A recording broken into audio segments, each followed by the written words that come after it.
Hello, all of you. Let's start today's class. So far, we have discussed some basic concepts of corporate governance.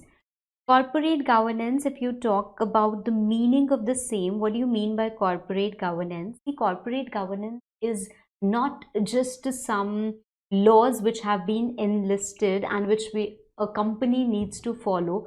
Corporate governance is that system which has to be followed, right? And it is not something that is only mandatory. If you talk about corporate governance, it is actually the selection of some best management practices which excel or which helps a firm, a company to excel. It is not your routine operations, it is on the parameters of fact and some ethical practices. That is, if you formulate a policy which is promoting transparency, or say for that matter promoting accountability, this policy, whether it is given in law, that means it is mandated and you must follow, or whether it is your own wish to follow, they both are corporate governance only. So corporate governance in law is what actually we are trying to identify and we are actually trying to study. That is the legal framework of corporate governance. Where is it written in law that you need to follow corporate governance? And what is written in law? Because corporate governance is not just one thing, doing this is corporate governance. No, it is those set of policy, those best management practices, or you can say even compliance of law in true letter and spirit. What is written, that has to be followed in the intended sense, it has to be followed. I'll repeat once again. Corporate governance is that set of policies, is that you can say that set of policies that are created for direction of the company on the principles of fact and ethical practices, right? So we also discussed what are the benefits of corporate governance. If corporate governance is followed, how is it going to benefit the company? So times are gone when the company has to think or used to think only about itself or its shareholders. Now are the times when you have to, or you are constantly in interaction with the stakeholders. So you must also think about all the stakeholders to flourish your business, to grow. It is not just that thinking about your shareholders is going to help you in any way. Definitely profit maximization is one such objective which we need to keep in mind, but we have different objectives also. So a company, or you can say a corporate, is not just concerned about its economical, or you can say it has to concentrate on both economical as well as social aspect. It has to be fair, it needs to be fair with its shareholders, with the customers, with the investors, with the lenders and everyone. Then only a corporate can be successful, then only corporate can achieve success. Okay, achieve success. So unless a corporate embraces and demonstrates that ethical conduct, it will not be able to succeed. It will not be able to succeed. Okay, so we were discussing about the legal framework, that is, let's say the first example in Companies Act. In Companies Act, you have n number of provisions which are aiming or which have been designed to ensure corporate governance, that is to ensure good practices for transparency, for accountability, for fairness, for fair dealings and everything. Few examples we discussed, that is the shareholders have been encouraged to participate. For this, maybe e-voting and all have also been introduced, because if e-voting facility is being provided to the shareholders, they will definitely feel motivated to participate in the decision making process of the company. If they participate in the decision making process of the company, that means the company is not dominated at the will of only promoter group, which is fair for the shareholders also, as well as the whole economy and all the interacting participants also. So this is giving an option of e-voting is not something which is going to help you in profit maximization, or which is directly related to the operation. But this policy or this law which has been made is made with an intent to promote corporate governance. So ultimately, we have this objective in mind that we have to be fair, the corporates have to be transparent, there has to be adequate disclosure, they have to be accountable. Now, how can we increase or improve this? How can we ensure that the corporates practice good corporate governance? By actually putting in some laws, because unless it is mandated, the corporates are not going to follow it. We don't follow anything unless it is mandated. We have our own wish, and likewise the corporates also have their own wishes. They are not going to follow unless it is mandated. So the law actually mandates it. Basically, we are discussing about corporate governance for listed companies. So Companies Act we had already discussed. Now we are going to discuss about SEBI guidelines or SEBI regulation. SEBI guidelines or SEBI regulation. So first of all, what do you mean by SEBI? What is SEBI? See, SEBI Act came into force in 1992, but this particular board, that is Securities and Exchange Board, was established even before this particular act came into force. But this board got more power when this act came. So it brought power, it brought that recognition to the board, and gave it more power to incorporate more policies or to formulate more policies and regulations. SEBI, that is Securities and Exchange Board. Securities and Exchange Board. So this particular board is mainly concerned with the listed companies. So any company which is listed on a recognized stock exchange, any company which is listed on a recognized stock exchange. Now here my question arises to you is, what do you mean by stock exchange? And how do the companies get listed? What do you mean by stock exchange? Just a quick idea. Supposedly this is a company and this is a stock exchange. The first question that might be arising in your mind is, ma'am, what do you mean by stock exchange? Stock exchange is nothing but a marketplace. Stock exchange, but a marketplace, just like you have Flipkart, just like you have OLX. If I have my shares, there are a lot of participants. I have some shares, the other person might have some shares, and this person might not have any shares. Okay, there is a price which is running. Maybe I have the shares of, say, Reliance Company, and the Reliance Company shares are currently being valued at 1,000, and I purchased it for 500. I thought I purchased some shares for 500, and now that the current price has moved or has risen to 1,000. That means there are shareholders, there are own participants who are willing to purchase my share, or who may be willing to purchase my share at 1,000. So what I'll do is, I will put it on sale. See, it is only a place where buyers and sellers interact and meet, just like OLX or just like Flipkart. Okay, so it is not like anyhow you are just selling your shares, you are not just buying your shares. No, you put your shares on sale, you put that offer of buying also. Supposedly, I decided that, okay, I want to sell my shares at 1,100. Although the market price currently is 1,000, I have put my shares on sale for 1,100. Now, anyone who also has put the offer to buy the shares at 1,100, I have put the offer to sell my shares at 1,100. Somebody has put the offer to buy the shares at 1,100. They will meet and my shares will be sold, and he is going to buy the shares.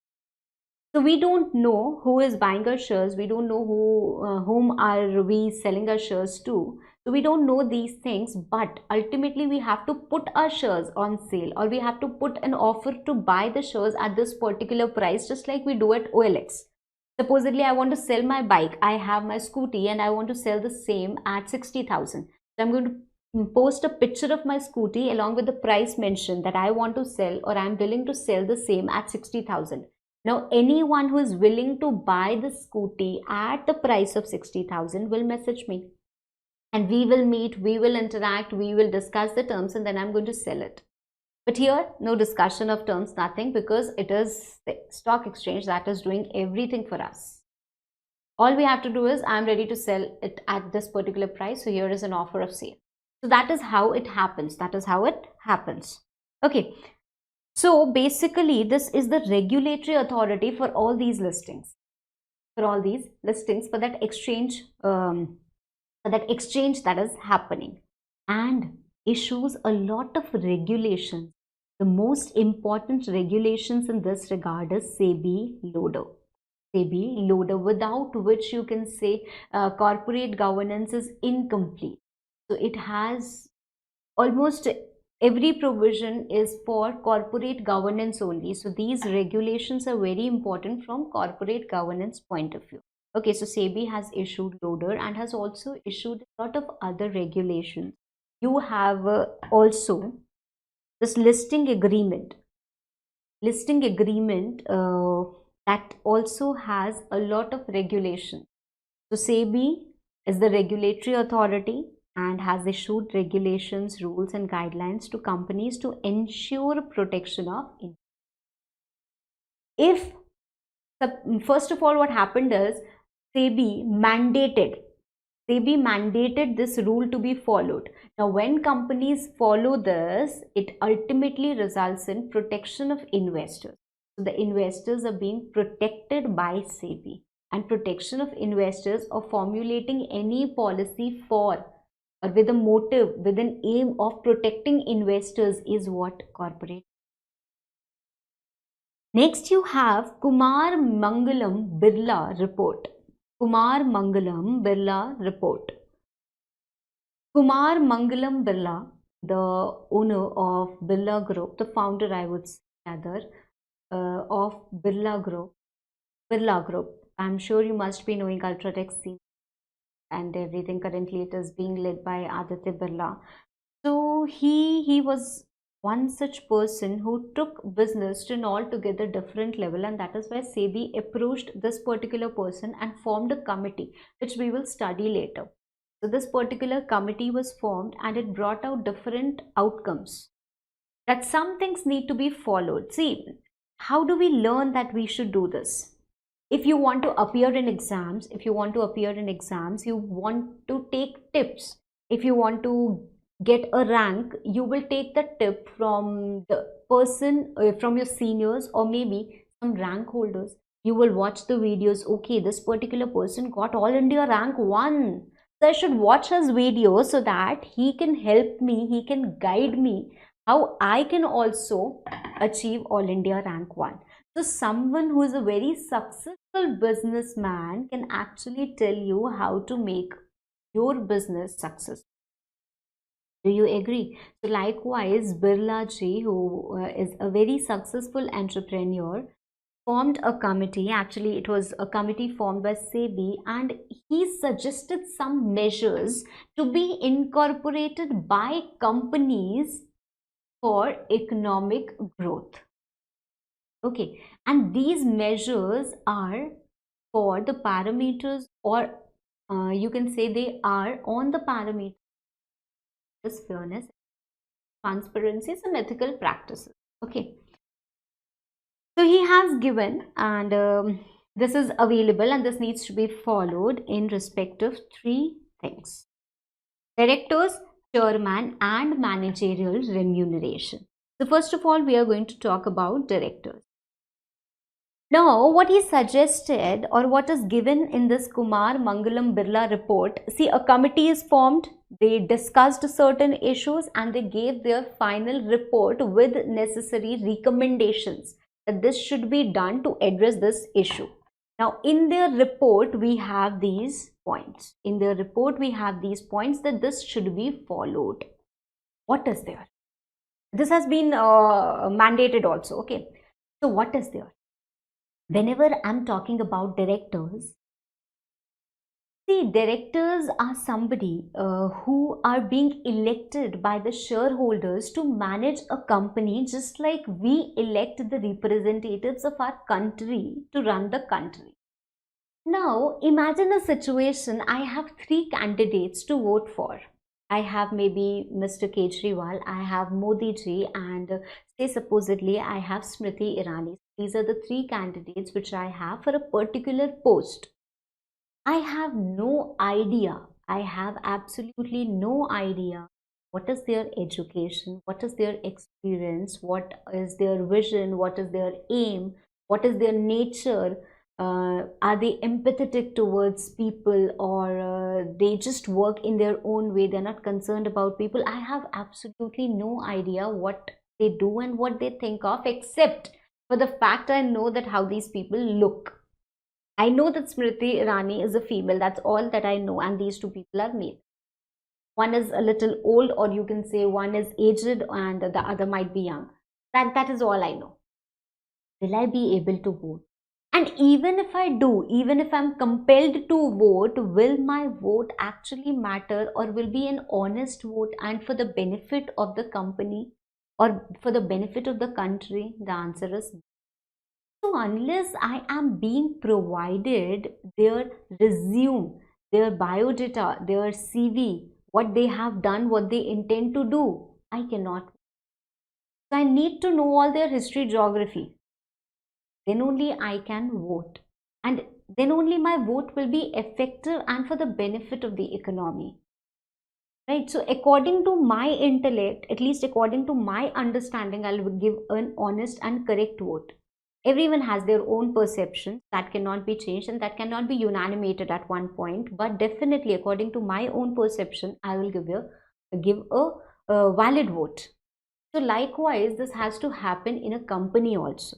So whenever you are presenting some candidates for voting, whenever I am bringing in some candidate that this is Mr. A and this is Mr. B, and you have to elect one director. So you also need to tell shareholders what is qualification of Mr. A, what is qualification of Mr. B, what is their experience in it. So the first point is that resume should be given to shareholders. Okay, when you are appointing directors, because they are the ones who are actually going to manage and govern the company, right? The next point is about executive directors.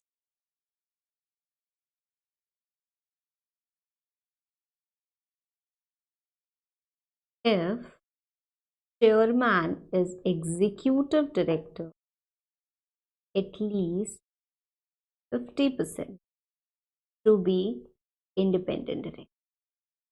If chairman is non-executive director, at least one third to be independent director. Now here, you know directors. Who are directors? Directors are the person who actually manage the company and they are elected by shareholders. The next question that arises here is, who is a chairman? Chairman is somebody who chairs, right? Who actually undertakes that position to ensure that all the proceedings happen in order. So he's somebody who is actually leading that particular meeting or leading that particular company. So he's chairing. Okay, so that is a chairman. Now, here one more question arises, is that who is an executive director and who is non-executive director? First of all, let's talk about executive director. Executive director is somebody who is in the whole time employment of the company. A non-executive director who is not an employee of the. What difference is it making, ma'am? Supposedly, I have been called by an institute to present a seminar. I went there, I might have my own conditions, and if school asks me to do something which is unfair to students, I can deny. I'll say, no, I will not do this. This is highly unfair to the students. How can you even think of that? At the most, what will happen? They will not call me next time for the seminar. That is the only fear I might have. So I will not do something that is unfair. But if I am the employee of that particular institute, that is, I am a teacher in that particular institute, what will I have to do? Supposedly the principal or whoever the leader is calls me and says, ma'am, today you have to say this to the students. I'll say, ma'am, this is highly unfair. How can I misguide the students? You have to. okay, I have to, that means I have to, because now I have the fear of losing my job. So even when I don't want to do something, I will have to do something for the pressure of employment. Because if I lose my job, I'll lose all sources of income, and it might take time. It can, they could definitely, there is a situation where I can resign also, but that happens in a very rare case. If you have to face something that you might think may have some very harsh consequences, so it is only in that case. Otherwise, in general cases, what will happen is, if I have been asked to do something unfair, slightly unfair, I'll do it. But when I'm independent, I'll not do it. So when the chairman is executive director, that means he's in the employment of the company, the chances are that he may be a little biased towards the company. So we want other directors to be independent. So we want other directors to be independent. But when he himself is not an employee of the company, then we can have less independent directors also. The question next arises that who is independent director? Independent director is not a non-executive director. That means he is definitely not an employee of the company, but is also somebody who meets the criteria of independence according to company. That means he should be nowhere connected to the company. See, if I have started this particular company and I employ, or the shareholders elect my husband as the director of the company, who does not hold shares of the company, but still he will be biased towards the company. Why? Because he knows it is my wife's company, right? So he will still be dependent. So that means he is not an independent person. I'll share with you Narayan Murthy ji, the founder of Infosys, one of the founders of Infosys, the independent director to many companies. Why? Because he's a person of great intellect and knowledge. So many companies call him for giving an insight, for taking the company to newer heights. Now, he is somebody who is nowhere connected to that particular company, but he will definitely give that right vision, and he will give his opinions, present his opinion in an unbiased manner. Right? So that particular person is an independent director. So what Kumar Mangalam Birla report is saying is that when your chairman is in employment, then at least 50% directors should be independent directors, and when he is not in employment, then one third directors can be independent director, but then also at least one third should be independent directors. That means if I say you have a chairman and you have four other directors. You have four other directors. Okay, so there can be two cases. There can be two cases. If your chairman is equal to executive director, then two directors, at least two directors, will be independent directors in this particular case. And when your chairman is non-executive director, then you can say that means it is going to be 1 point something. I'll say again 2 here. It could have been 1 point something, but rounding off we take it to be 2, but still you can increase the figure for the same. Okay, so they have to be independent director. So why here lesser requirement of independent director? Because chairman is non-executive director. I hope you have understood the concept. The concept is important. Now next we move to chairman. The directors shall not be members of more than 10 committees. What do you mean by committee? See, we have a lot of committees to be formed. If this is a board and you have so many directors, we are saying that committees should be formed. If the purpose of audit has to be undertaken, then for audit, you should have separate set of people who are discussing everything about audit and who are taking care of the audit, who are taking care of that responsibility, that who should be appointed as an auditor, what should be the remuneration given to him, everything. What are the findings of audit and everything. There has to be a separate committee for audit. There has to be a separate committee for dealing with the grievances or the problems which are raised by the shareholders. So for everything there has to be separate committee. That is what is being suggested. These directors are only the part of committee, right? Supposedly we have some play or in the school. What we are going to do is we have so many students. I'll say that U5 will take care of this particular task, U5 will take care of the refreshments, U5 will take care of the entertainment part, right? This is how we can divide. But there can be some directors or there can be some students who are so brilliant, who excel in everything, that they are a part of more than one group, they are a part of more than one committee. Supposedly I am a director to a board, and I am a part of their audit committee also, their grievance committee also, their remuneration committee also. So I am a part of a lot of committees. So what they are telling me is, or what this particular report is telling is, if you put a person in so many committees, his efficiency will reduce. So what is suggested is that the directors should not be the members of more than 10 committees. Okay. Plus, he should not be chairman of more than 5 committees. You can be a part of 10 committees, but you can chair only 5 committees. That means you can lead only 5 committees across all companies. So not just in this company I'm talking about. You may be a director in 2 companies. I am a director in ABC Private Limited. I'm also a director in XYZ Private Limited. I am the member of audit committee of this particular company also, and this particular company. I am the chairman of this committee. I am also the chairman of this company. So in totality, you cannot be chairman of more than 5 committees. You cannot be a member of more than 10 committees. Is this clear? Okay. The next part is managerial remuneration. When we are talking about managerial remuneration, who are managers? Who are managers to whom this remuneration we are giving? They are not our employees.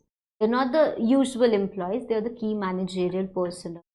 Now they have to be given remuneration for sure. But what we are trying to establish here is that there has to be a limit to their remuneration. Because when they are working efficiently, the profits will also rise. So their remuneration has to be fixed as a percentage of profits. The maximum remuneration. So if you have just one managerial personnel in the company, that means in the whole company there is just one CEO who is working in the capacity as a managerial position. All other we have junior employees. So there's just one that particular person. So the maximum remuneration that can be paid to him will not exceed 5% of profit. Will not exceed 5% of net profit. If you have to increase his remuneration, you increase your profit.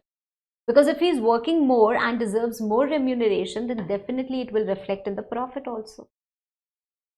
Correct?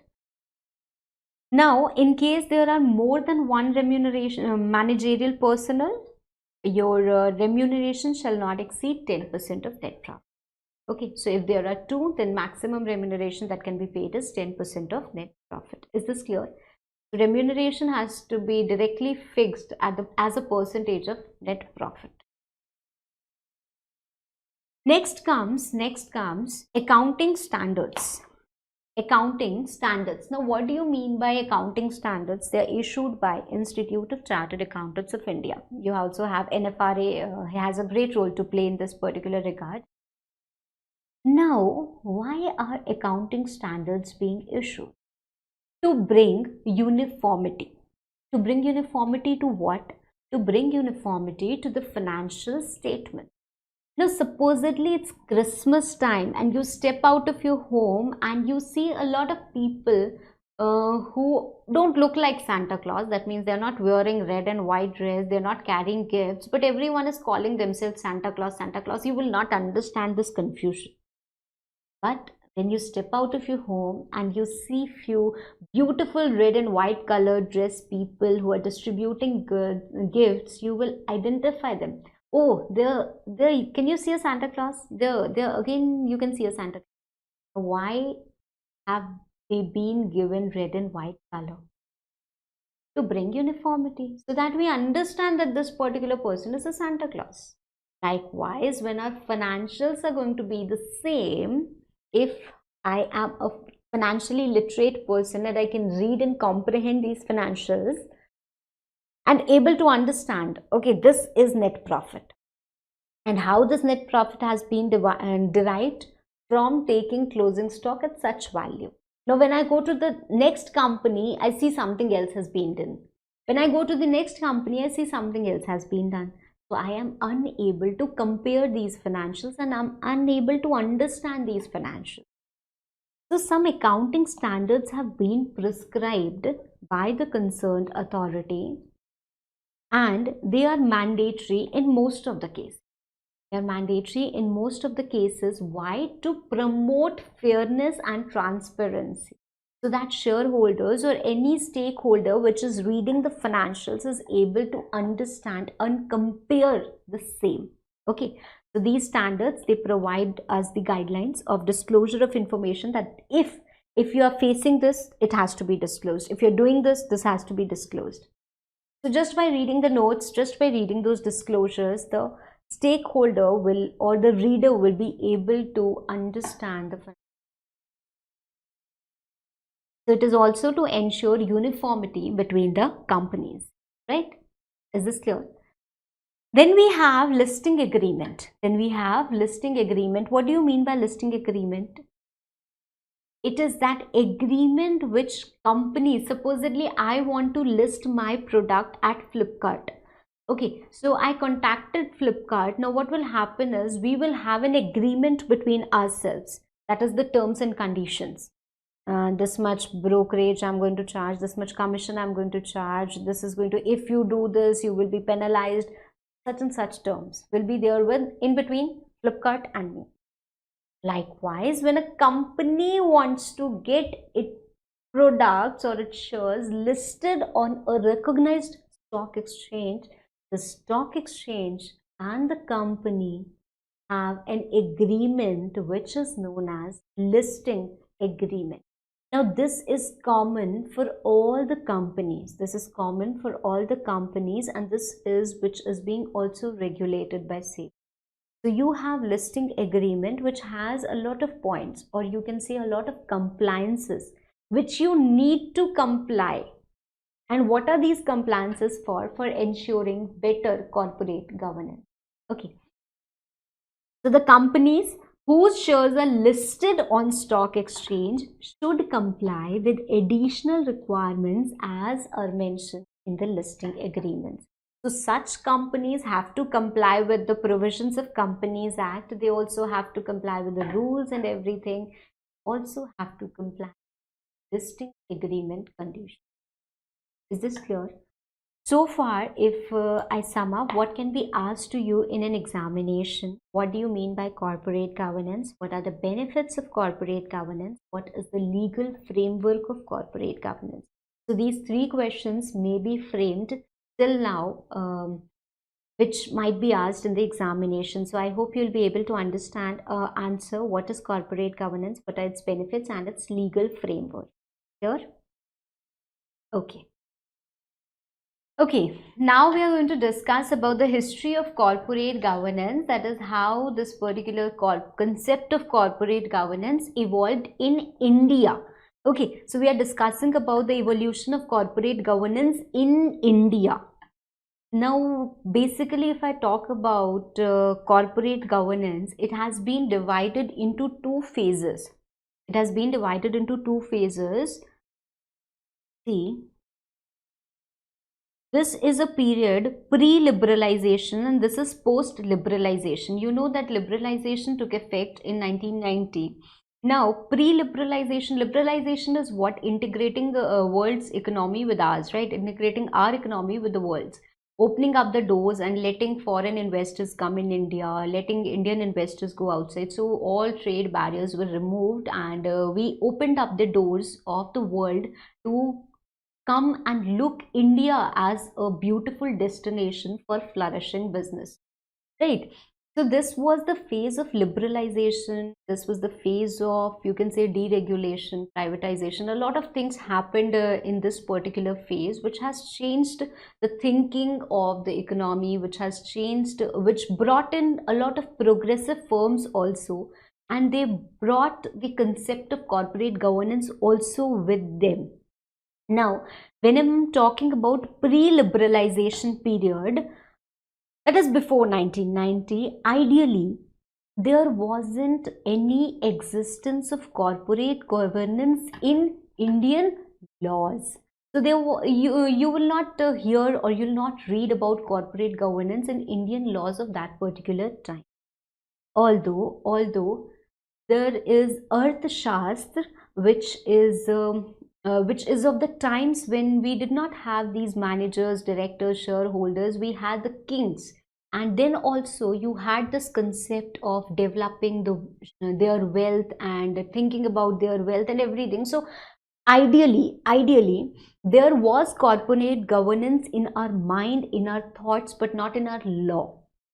Okay, so it is not that the concept of corporate governance is new to India. It is very old. We have this habit of donating things to people and doing good deeds or indulging ourselves in ethical practices even as on date, right? So this dates back to the very old era as well. But there was no existence of corporate governance in law. So there was mismanaged organization, unprofessional behavior and everything. If I talk about this particular period of pre-liberalization, what I can say is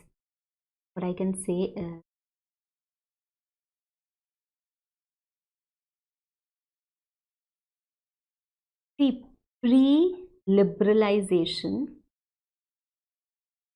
Now, first of all, I am talking about the times even before independence, when there was colonial rule, or you can say you had British employers. Now, anything that they please was the rule. Okay, so it was all dependent upon the whims and fancies of British employers, that whatever is their impulse, whatever is their desire has to be fulfilled, and that was the rule and regulation. Okay, so it was nothing fair.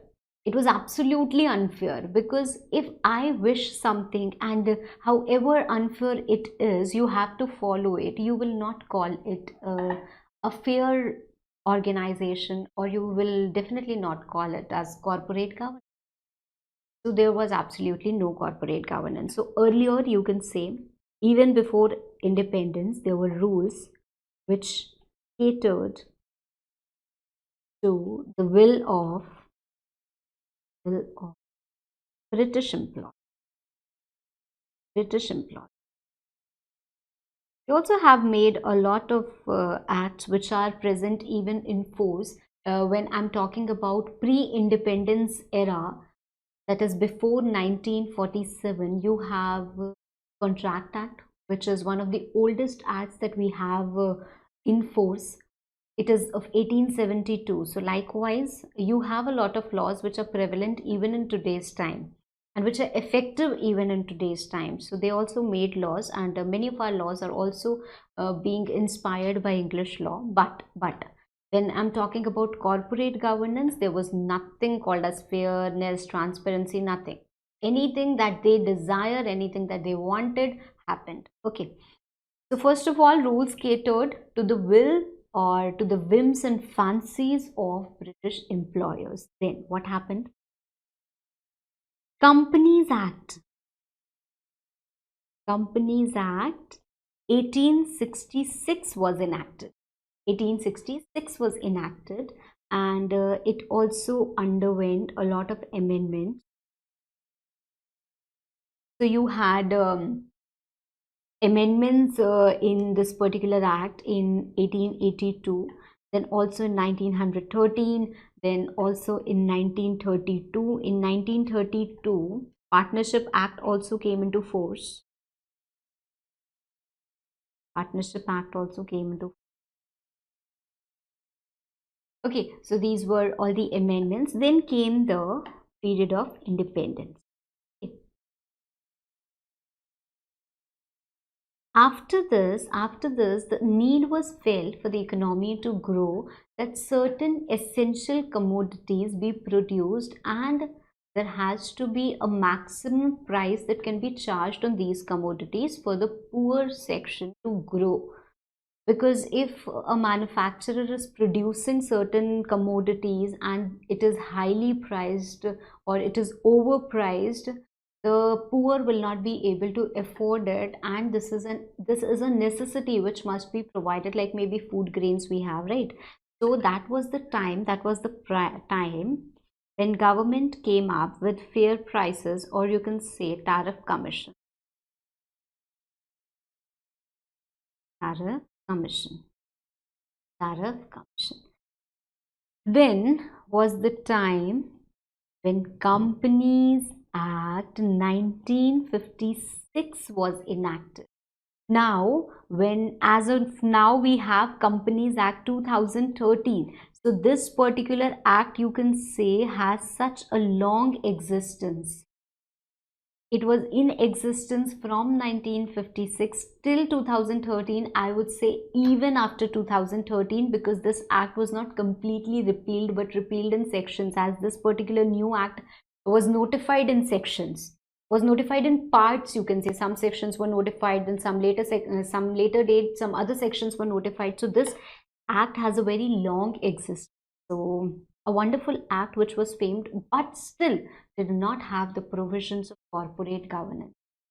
It told us how company has to be governed, but not on those parameters we wished to have for the success of a company. Okay, so all these provisions failed to give us the concept of corporate governance. Everything failed to give us the concept of corporate governance, but definitely these all continued, and then came a period of liberalization. After liberalization, what happened after liberalization? After liberalization, a need was felt. Why? Because India was looked as a destination where foreign investors can park their money. Now, to attract foreign customers, or to attract foreign investors, it has to be a fair market, it has to be an efficient market, and to promote that, it was essential that we adopt a progressive thought process to run our company. We cannot just work on the principle of profit maximization. So that was the time when need was felt that yes, something has to be done for corporate governance. There was a Cadbury committee in UK which actually inspired or instigated the talks of corporate governance in our country. So definitely the inspiration is from the Cadbury committee. So that is the origin of instigating corporate governance in India. It brought out the concept of corporate governance, and Indian government, Indian people felt the need of corporate governance so that India can be made a better destination and the investors are being attracted, because if everything is fair, everything will be fair for them also.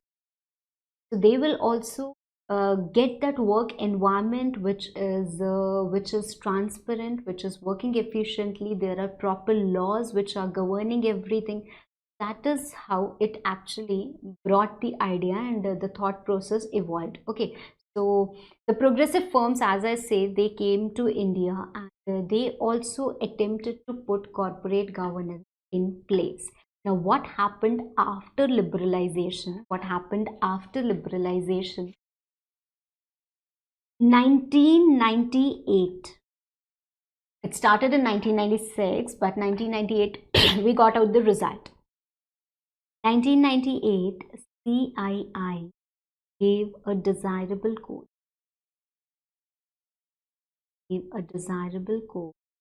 Of corporate. 1999,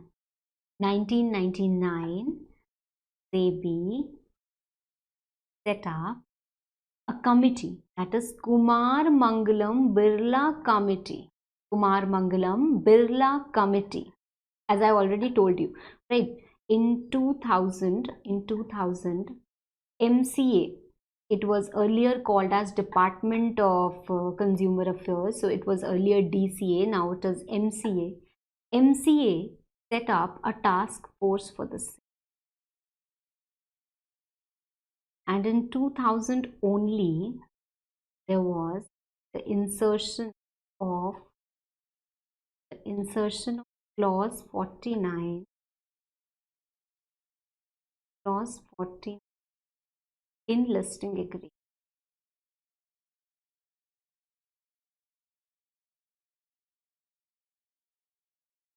Okay, then in 2001, RBI also came into force and compared our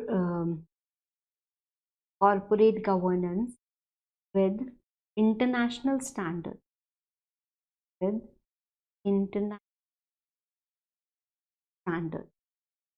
okay, and gave some recommendation that how definitely we can improve it. In 2002, Naresh Chandra Committee was formed. Naresh Chandra Committee was formed. In 2003, Narayan Murthy Committee was formed. Narayan Murthy Committee was. Then in 2003 again there was second report by NCC, that is Naresh Chandra Committee. There was a second report by Naresh Chandra Committee. Now apart from this, you can say in 2005 there was also JJ Irani Committee, and you can also talk about OECD principles.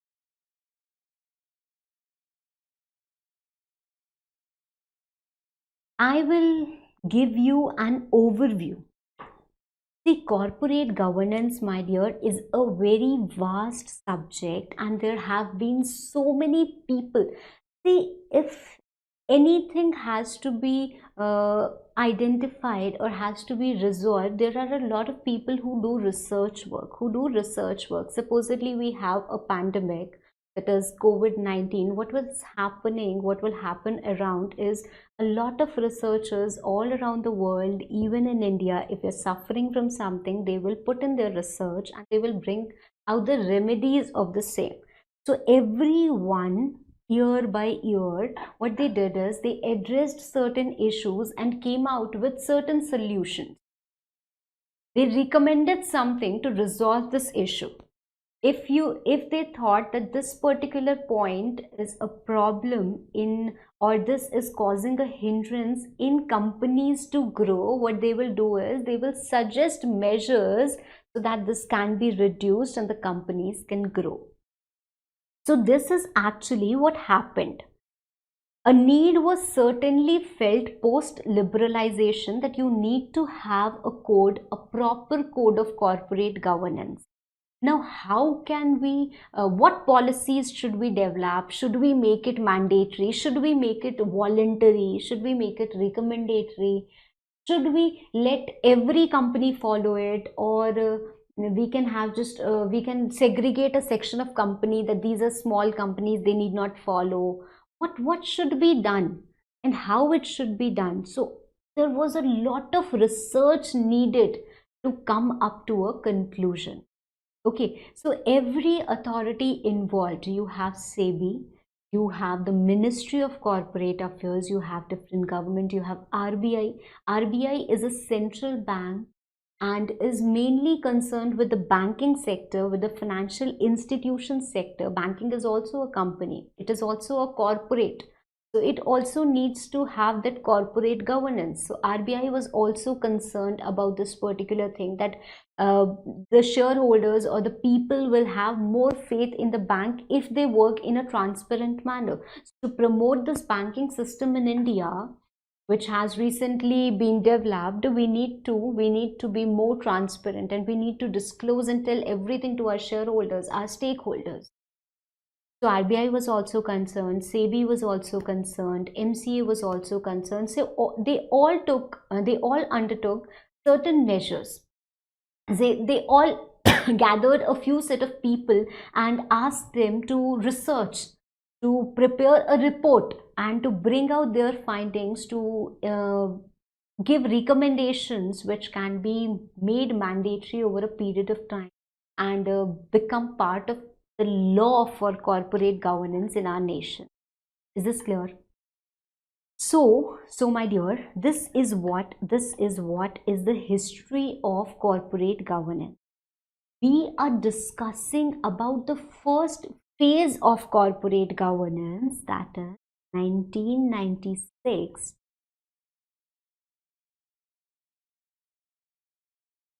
Corporate governance in pre-liberalization period had nothing to do with law. So in law, you will not have, you'll not find mention of corporate governance almost anywhere.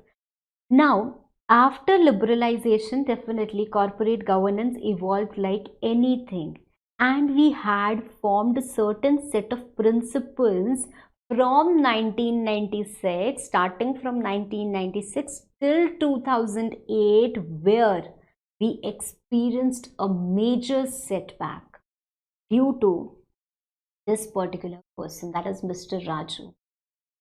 So because of Mr. Raju, everyone was taken aback. The government had experienced a severe setback and was compelled to think, what measures do we have?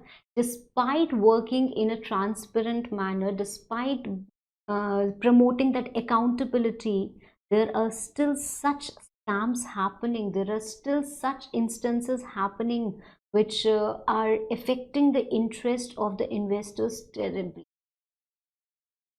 So this happened in 2008. So we have two phases of corporate governance, that is before Satyam and after Satyam. Satyam is like Jesus Christ, right? BC AD, remember? So it was like that. It was like that. Okay. So before Satyam and after Satyam, we have two different eras. So we have 1996, and why is it written 1996?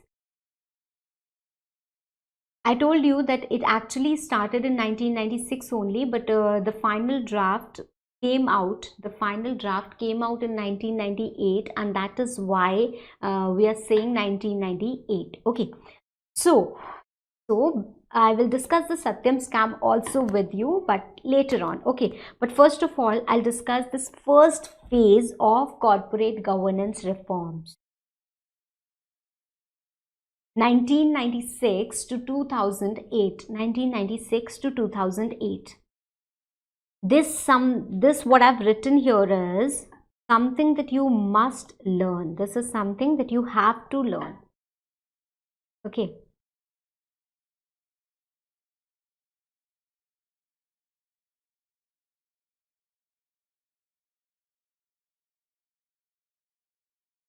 What I'll do is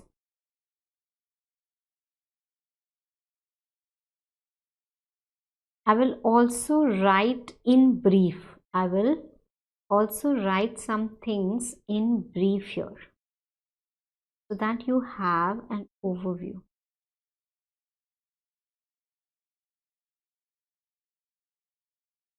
International, right? I'm going to write international again with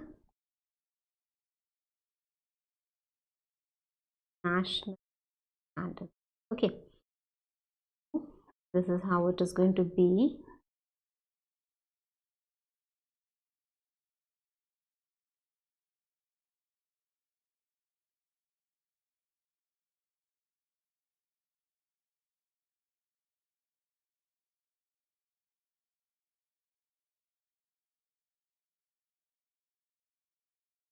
In brief, we will try to write it here. And this is something that you have to learn. This is something that you have to learn from examination point of view. Okay, so you cannot refrain from that. Now, the very first point, first time ever corporate governance was talked about and by CII, that is Confederation of Indian Industry. Now, what is CII? It is basically a non-governmental organization, a non-profit organization, which is working for economic development only. Okay, so their cause is to grow that industry, to promote industrial development. It is a non-governmental organization, so nothing to do with the government. But for the very first time, they initiated the concept of corporate governance, and what they brought out is a desirable code which must be followed by all companies, that is, private companies, public companies, all the banks, and financial institutions. See, when actually liberalization came into force, now there was a lot of companies being formed. Earlier, we only had the concept of proprietorships, that unprofessional dominating type of proprietorships. But slowly and gradually, the fashion of, or the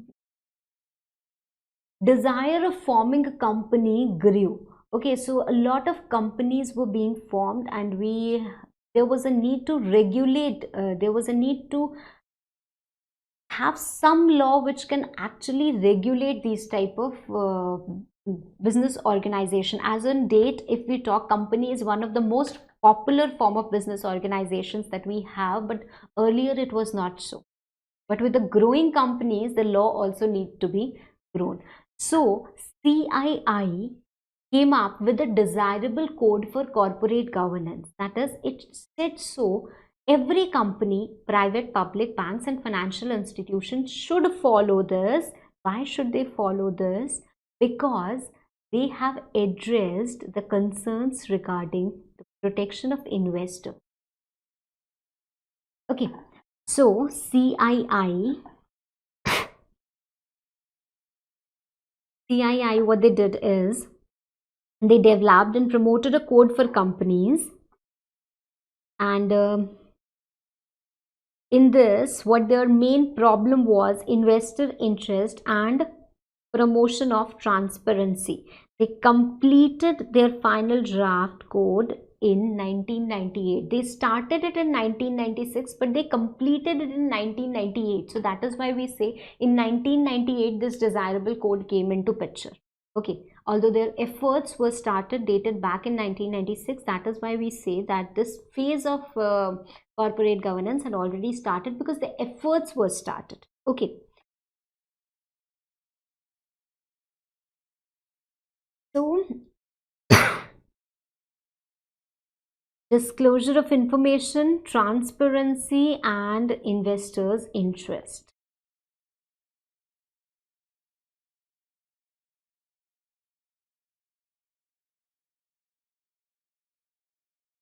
Okay, disclosure of info, shareholder interest, and transparency.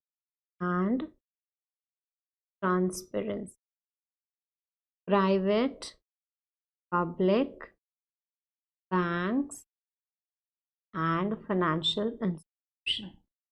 1998 desirable code by CII, the major focus, protection of investors' interest, and transparency, and you have disclosure of information according to the international, and it was meant for private companies, public companies, banks, and financial institutions. Is this clear? Okay. Next we'll move to Kumar Mangalam Birla report. Kumar Mangalam Birla report. Now, based on what CII told or came up in their report, CII was the first institutional initiative. You have to remember this, that it was the first ever institutional initiative in India to come up with such concept. Okay, what happened afterwards? SEBI read the report of CII. SEBI read the draft of CII and felt the need to bring something more concrete, and that is why SEBI appointed one of the most noted and brilliant industrialists of those times, that is Kumar Mangalam Birla, to head a committee, that is to chair a committee which was formed and basically address the issues of insider trading. Now, what do you mean by insider trading? What do you mean by insider trading? See, if I have some inside information and I misuse that information to make profit, that is known as the trading. I have the information, I am the promoter of the company, and I have the information that maybe we are going to announce a dividend. We are going to announce an interim dividend, and when we announce the dividend, the share prices are going to rise. So I told all my relatives to buy the shares of that particular company. I bought the shares of that particular company at very low prices, and when the dividend was declared, the share prices boosted, and I sold my shares and made a lot of profit.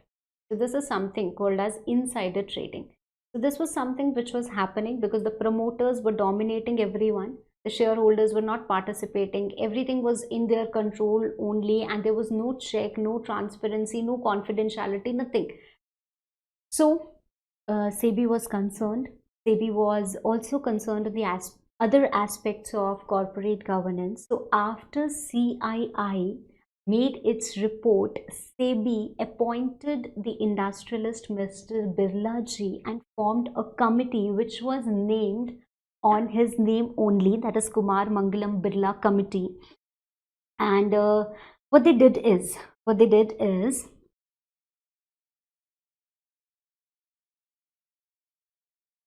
they came up with certain recommendations. Kumar Mangalam Birla ji, along with the team of that committee that was formed, they addressed certain issues and came out with certain findings and recommended certain measures. Okay. So basically, they focused for some committees, they also focused for some disclosures. That certain disclosures must be given to overcome this particular problem and to work more efficiently. The recommendations that they gave, some recommendations were recommendatory, while maximum recommendations were made mandatory by SEBI. What is happening is, Kumar Mangalam Birla, he was appointed as chairman, okay, of his committee, definitely. And why was he appointed? To give a comprehensive view, to address the issues basically relating to insider trading and come up with certain solutions.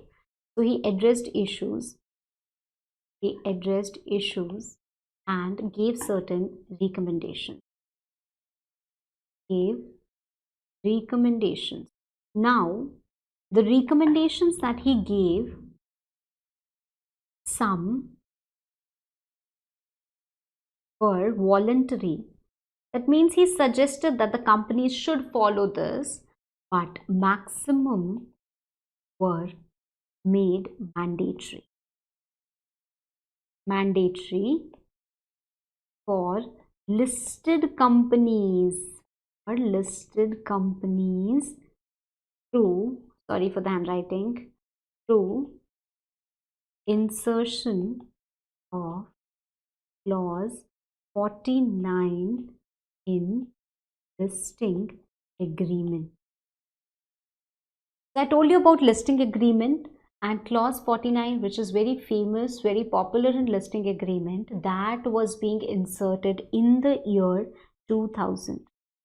February 2000. So when actually Kumar Mangalam Birla gave his report of his suggestions, of his recommendations, SEBI analyzed the same and found that many suggestions, many recommendations should be made mandatory, especially for the listed companies. So what they did is, whenever a listing is being created, whenever a listing is being made, he suggested that these recommendations should be made mandatory. So in a phased manner, its implementation happened, and there was clause 49 inserted in the listing agreement, about which we will discuss later. Okay, where is it? So many of the recommendations are mandatory. Recommendations are expected to be enforced on listing companies for initial and continuing disclosures in phased manner through the listing agreement, as I explained to you. Apart from this, there was disclosure and annual report. The disclosure and annual report. See, the main objective of disclosure is to enable the shareholders to know everything, to know that where their companies have invested the money, or the companies in which they have invested the money, they have undertaken certain steps to ensure that they are working in a fair and transparent manner. So that is why disclosure is very important. And the companies will also be required to disclose separately in their annual reports a report on corporate governance, that what step their company has taken with the recommendations of KMP. So in 1999, SEBI appointed Kumar Mangalam Birla ji for bringing out certain issues of corporate governance and giving recommendations. The measures suggested by him were made mandatory through insertion of a new clause, that is clause 49 in the listing agreement. Apart from this, the companies were also required to report annually on what measures, or on how they are bringing in line the corporate governance measures that have been recommended and that have been issued by this particular committee. Okay, so they also had to give an annual report for the same. Is this clear?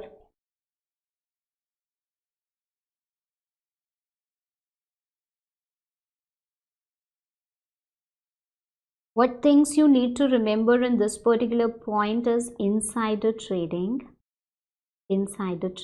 then mandatory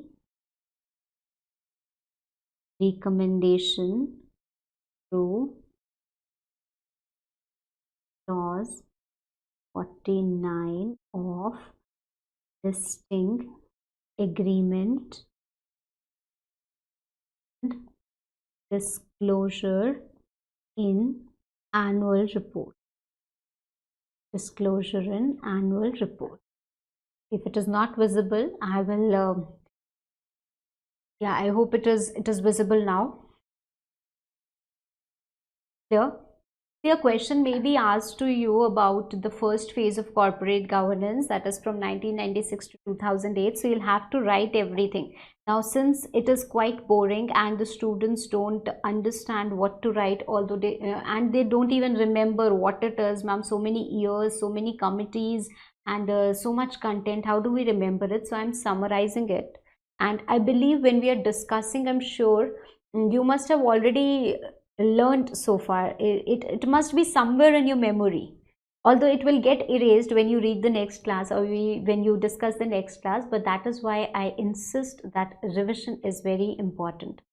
So whatever we are discussing now, what I want you is I have I'm sorry, I have told you certain set of questions. What do you mean by corporate governance? What are the benefits? What is the legal framework? And then this particular point. So what you are going to do is, you are going to revise the whole concept, make a copy, and write all the questions in that particular copy all by yourself. So that is going to help you gain confidence, and you will remember it for a longer tenure. Now, what happened next? In November 2000,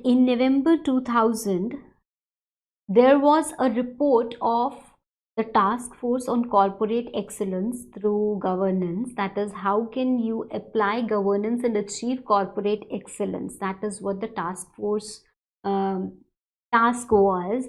This task force was appointed by DCA, that is the Department of Company Affairs. Now it is, I'm sorry if I said consumer, I think I said consumer affairs beforehand. Now it is Ministry of Corporate Affairs. They prepared a report that how can you achieve corporate excellence through governance, and it was basically the highlight of this particular report was that depending upon the size and capabilities. So what they insisted is that if there's a small company, they can do this to achieve corporate excellence. So it is not just that all the companies need to follow these certain set of regulations and they will achieve corporate excellence. No, it depends upon the size and capabilities of the companies. Okay, so here what I'll say is about corporate, sorry, I can write that right, corporate excellence. It is about corporate excellence through governance depending upon and capabilities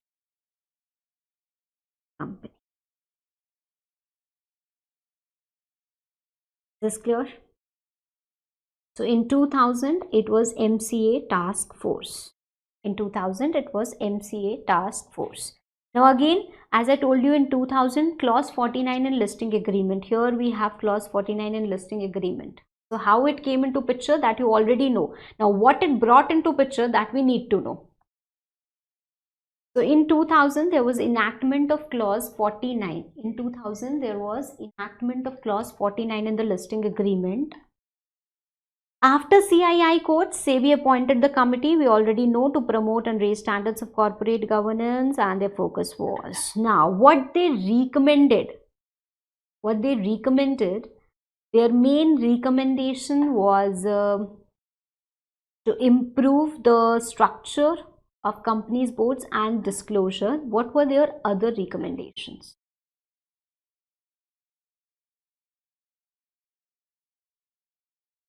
Okay. The importance of audit committees. The importance of audit committees I've already explained you. That why do we need to segregate the functions of different people, and why do we need to establish an audit committee? Because whenever any scam is happening, it is basically the combined effort, or you can say the combined conspiracy of the promoter group or the directors or the ones who are managing the company as well as the auditor. So they are actually in joining hands, and they are manipulating the figures, and everything might be happening. So it is very important that you have a separate set of people who are governing these auditors and who are making sure that the audit report is a fair one, and whatever their issues are being addressed separately. Who has to be appointed as an auditor has been dealt separately. So there was importance of audit committees. Then there was also important for that how they are going to function and the constitution of board audit committees.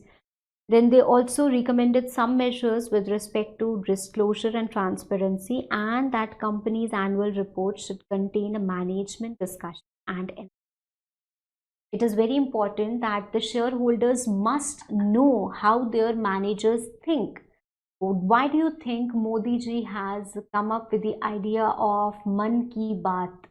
So what is Man Ki Baat? Man Ki Baat is all about his way of dealing with the issues. He wants the nation to be aware of what his vision is, what he is doing and why he is doing. Right. So that is what here also was insisted, that the shareholders must know about the management discussion and analysis. See, not all the recommendations were made mandatory. Some are still recommendatory only, but few, or you can say maximum recommendations were made mandatory. So SEBI 5 months later, that is in February 2000, what they did is they also revised its listing agreement and brought in a new clause, that is clause 49, and it was not applicable at once to all the companies but in a phased manner. That means it was firstly applied to new companies, and then to large companies, and then to small companies, and then to, so its implementation was not made at once but in a phased manner to be more sure and effective. Okay, so I hope it is clear. So far what we have discussed in 1998, CII came up with the desirable code. Then in 1999, SEBI appointed Birla Ji, and he came up with certain recommendations which were made mandatory, some of which were made mandatory in year 2000 through insertion of clause 49 in the listing agreement. In 2000 only, MCA also came up with a task force, and see, one more thing I'm writing here. They have given recommendatory measures. So it was not mandatory, it was only voluntary. They have given both recommendatory plus mandatory measures. Matlab some of their measures have been made mandatory, or you can say some of their measures are still recommendatory and most of their measures have been made mandatory. The task force, again recommendatory. So they also recommended only. Nothing was made mandatory. And this is definitely mandatory. Okay. This came into picture in Feb 2000.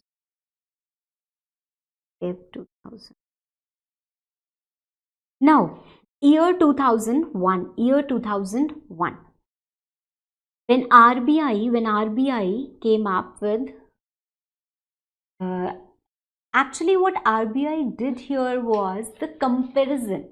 RBI actually compared or formed a committee. If I talk about the Deputy Governor Y.V. Reddy, I suppose, he actually, what he did is he formulated this particular company, or he formulated a group of people who discussed or who compared. Their attempt was only to compare the status of corporate governance in India with the international. How internationally the firms, the companies are being operating. They are adopting the best practices possible, the best recognized practices, and they have taken the company to new heights by adopting those best practices. So RBI's endeavor here was to compare these practices, that is what are being undertaken in India as well as the international best practice, and also to bring out suggestions to improve the same. Okay, so 2001 RBI report of the advisory group. So it was an advisory group. See, the purpose is to advise, so it is definitely not mandatory. It is something that has been advised. Okay, so what they did is, their attempt was to compare the status in India and internationally recognized best standards.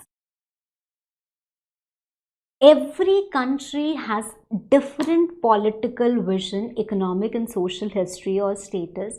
See, if there are two leaders, they will think it in a different way. Maybe Modi ji prefers peace, and maybe some other leader would have been aggressive. Some work passively, some work actively, some have a different thought and some have a different vision. So if our political situation is different, if we are rich, we might not be thinking on spending some £1,000, and if we are not that well to do, then we might be thinking even to spend that £1. Okay, so economically If the country is different, their policies might be different. Politically, if the country is different, their policies might be different. Socially, if the countries are different, their policies might be different. So we totally understand and respect this difference of policies. So there can be different policies, there can be different governance mechanism, but still, compared to the best set of practices that we have, we must compare our corporate governance. We must attempt to bring it in line with the best international practices. That was the aim of RBI's advisory group established in year 2000. That was the main aim. Okay, so they compared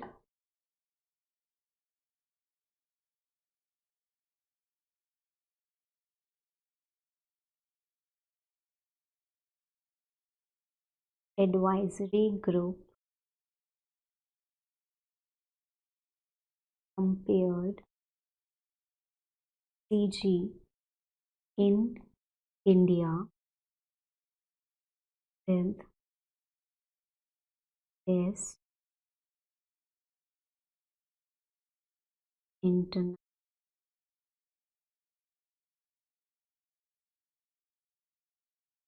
and suggested measures to improve, I would say. Measures to improve. Now, here I'm writing one more thing. When I'm saying best international practices, it is based on principles by OECD. Principles by OECD.